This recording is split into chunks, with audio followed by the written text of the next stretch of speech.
All right, you got your part 2, episode 27 of You Cannot Imagine Unless You Were There. This is part 2 of episode 27, and my coffee's cold, and we are going to get right into this. Now, this is Holly speaking in Watership down. As soon as we got in, we were put in front of this General Woundworth. And he really is a grim customer. I don't think even you match up to him, bigwig.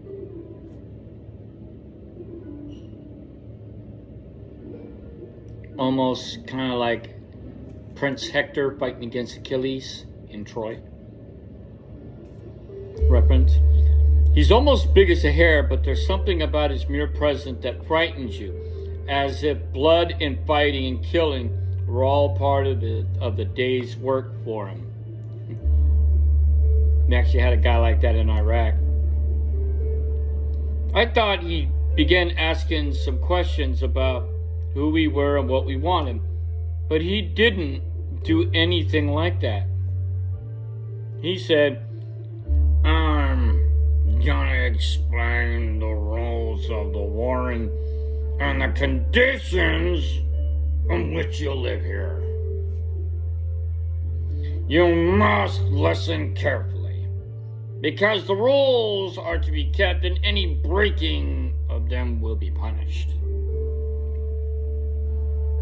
So then I spoke up at once, as if there was a misunderstanding.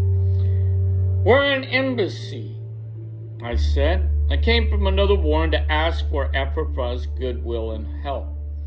As I went on to explain what we wanted, was their agreement to our persuading a few of those to come back with us. When we were finished, General Woolmer said it was all out of the question. There is nothing to discuss. I replied that we would like to stay with them for a day or two and try to persuade them to change their mind.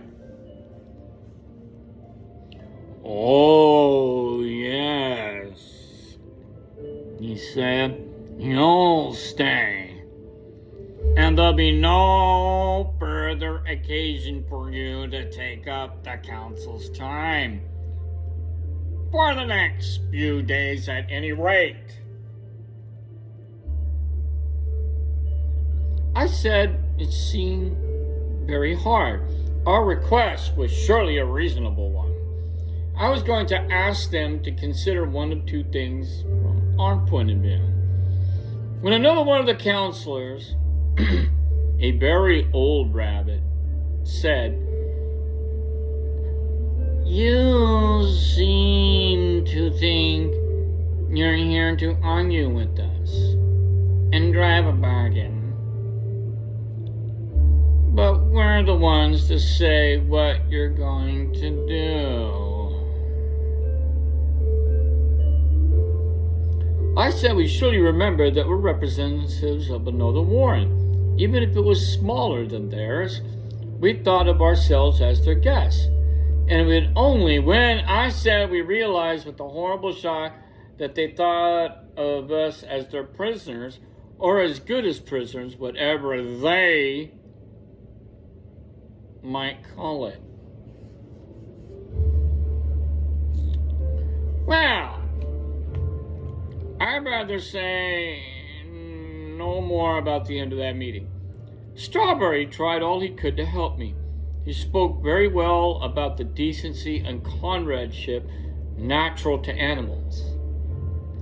Animals do not behave like men, he said. If we have to fight, they fight.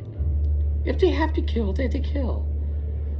But they don't sit down and set their wits to work to devise ways of spoiling other creatures' lives and hurting them. They have dignity and animal Amatelli? Animal Itia? Animality.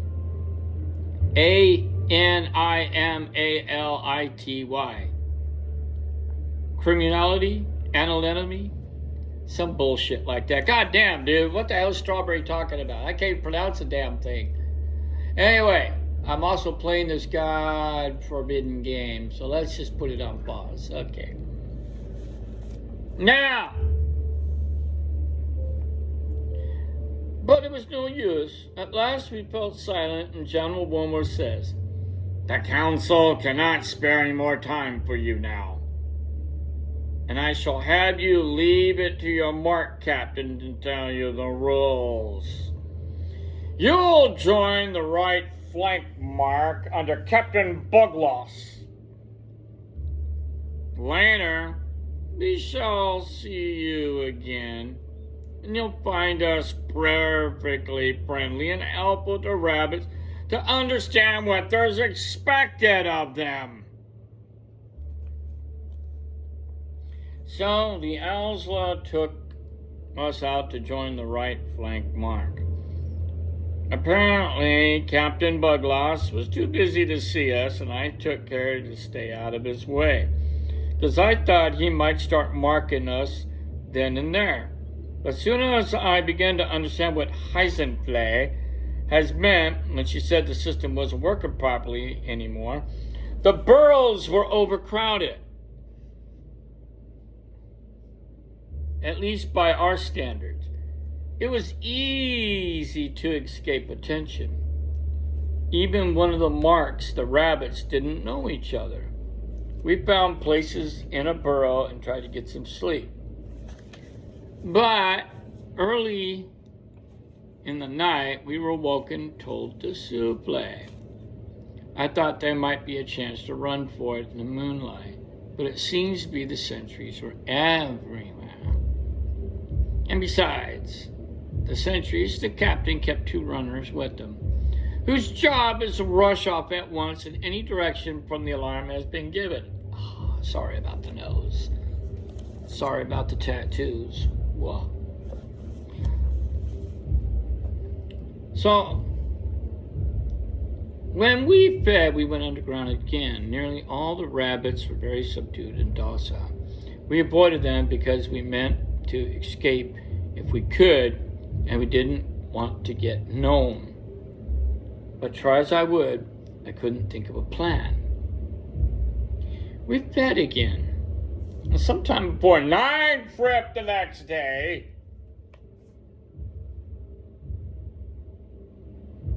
then was back underground. Time dragged terribly, at least I had been as evening coming on.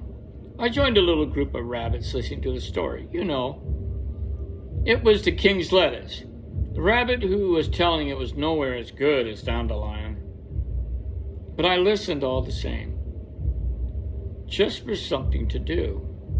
And that's who we got to the bit where El Ra dresses up and pretends to be a doctor at King Darzan's palace, that I suddenly had an idea. This is Captain Holly now, guys. It was a very risky one, but I thought it would be a chance that it might work. Simply because every rabbit in Africa usually does what they're told without question. I've been watching Captain Bugloss, and he struck me as a nice enough fellow. Conscientious, a bit weak, and rather harassed by having more to do than he can really cope with. Yeah, so let's promote this guy because he's a screw up. Yeah. He's a screw up, all right. Anyway, at night at Souffle. Hold on one momento. So, we're getting on with Watership down, and I hope everybody's enjoying it so far. But I'm going to do this little thing with this stupid friggin' game because it doesn't like pausing. Anyway, back to it. So, that night we were called to souffle, and it was pitch dark and raining, and you didn't bother about a little thing like that in Africa. You're only too glad to get out and get some food. All the rabbits trooped up, and we waited until the very last. Captain Bugloss was out on the bank with two of his sentries. Silver and the others went out in front of me, and then I came up to him panting as I've been running. Captain Bugloss. Yes? He said, what is it? You're wanted by the council at once. Why? What do you mean? He asked. What for? No doubt they'll tell you when they see you, I answered. I shouldn't keep them waiting if I were you. Who are you? He said. You're not one of the council's runners. I know them all. What mark are you from? I'm not here to answer your questions, I said. Shall I go back and tell them you won't come? He looked doubtful at that, and I made if I was going, but then all of a sudden he says, very well. He looked awfully frightened, poor fellow. But who's take over here while I'm gone? I said, General Woomworth's orders. But come back quickly. I don't want to hang about half the night doing your job. He scuttled off. I turned to the other two and said, stay here, look alive, too. I'm going to round the sentries. Well, then the four of us ran off in the darkness, and sure enough, after we'd gone a little way, two sentries popped up and tried to stop us. We plied straight into them, and I thought they'd run, but they didn't. They fought like mad, and one of them tore Buckthorn all down the nose.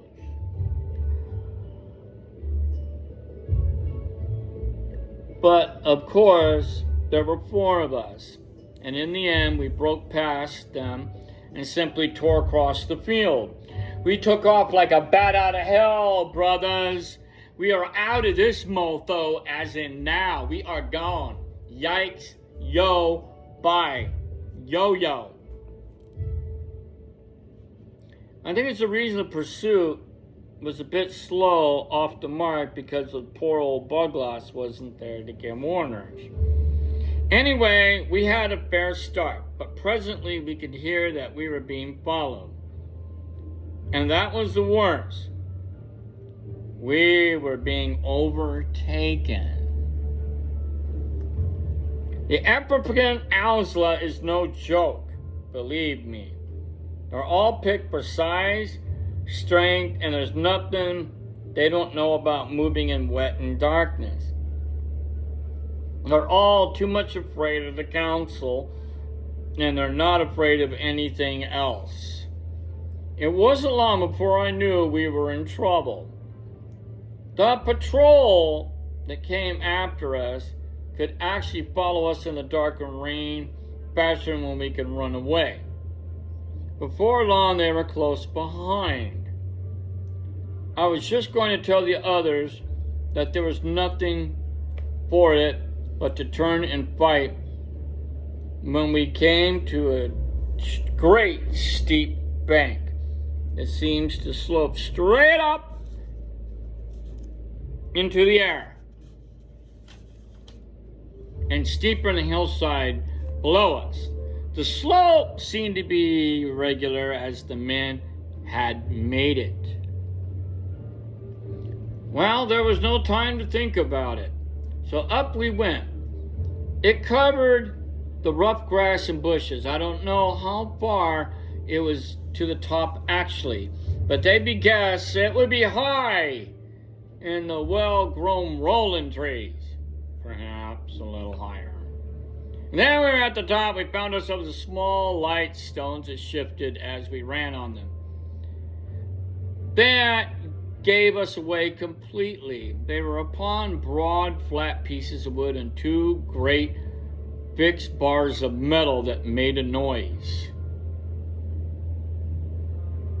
Bars of metal that made noise.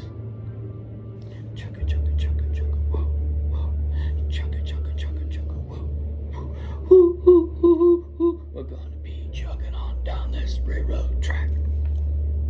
That's what I think it is. And it gave a low humming noise in the dark. I was just saying to myself, this is men's work, all right.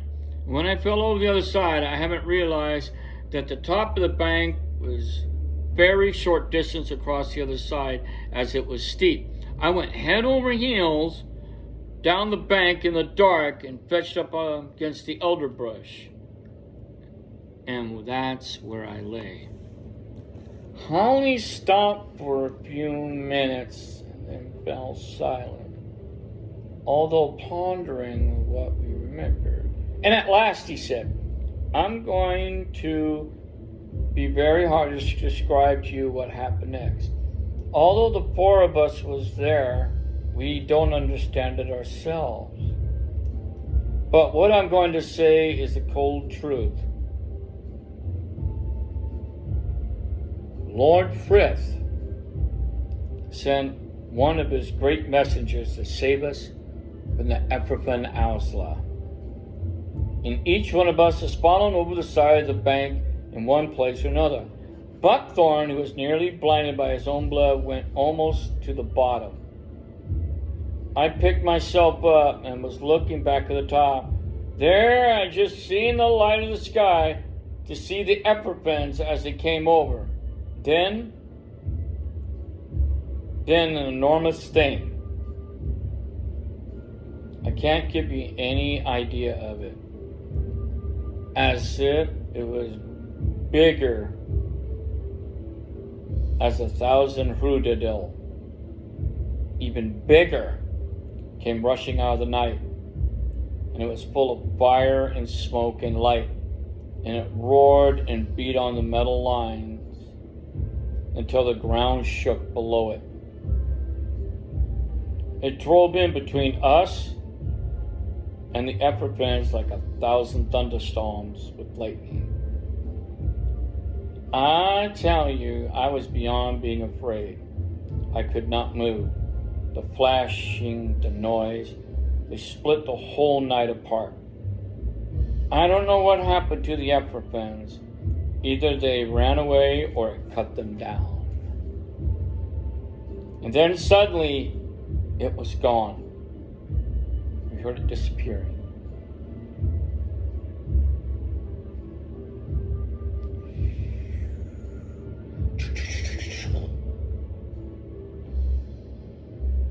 A long bang, rattle, bang, far away in the distance, and we were completely alone.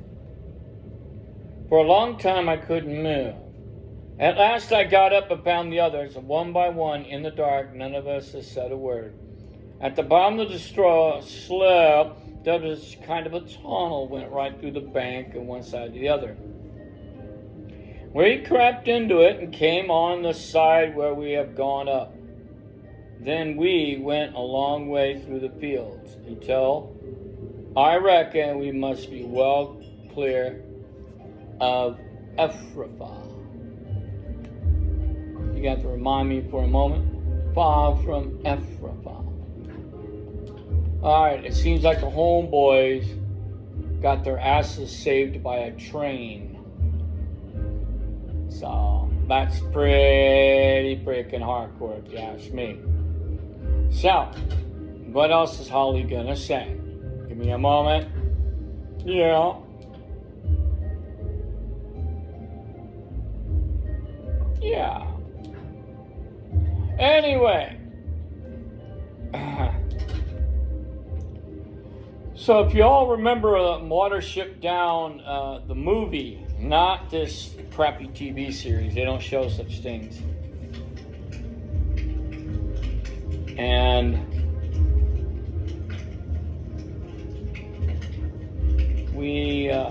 there's no reason for anything should come and kill us. And yet we knew we were safe. You may think it's a wonderful thing to be saved by Lord Frith and his power. How many rabbits have that happened to, I wonder? But I tell you, it was far more frightening than being pursued by the Ephraimites.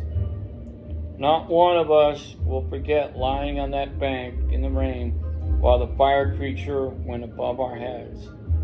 Why, it all came on our account. There's more than we shall ever know.